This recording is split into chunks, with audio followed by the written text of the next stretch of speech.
नागपूरमध्ये काही अफवा पसरवल्यामुळे धार्मिक तणाव निर्माण होण्याची स्थिती निर्माण झाली आहे। या सर्व परिस्थितीमुळे नागपूरने नेहमी शांततेचा इतिहास हे नागपूरची विशेषता राहिलेली आहे।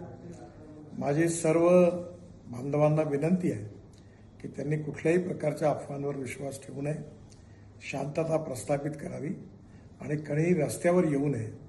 सगळ्यांनी कायदा आणि व्यवस्थेला सहकार्य करावं आणि सलोख्याचं आणि सौहार्दाचं वातावरण ठेवण्याची नागपूरची जी परंपरा आहे त्या परंपरेनुरूप आपला व्यवहार करावा।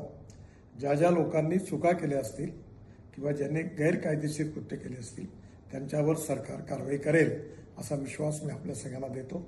माननीय मुख्यमंत्र्यांनाही या संबंधातली सर्व माहिती मिळालेली आहे, त्यामुळे आपण कुठल्याही अफवांवर विश्वास न ठेवता आपण सगळ्यांनी सहकार्य करावं आणि प्रेमाचं सौहार्दाचं उत्तम वातावरण ठेवण्याकरता मदत करावी, पोलिसांना मदत करावी असं माझी आपल्या सगळ्यांना नम्र विनंती आहे।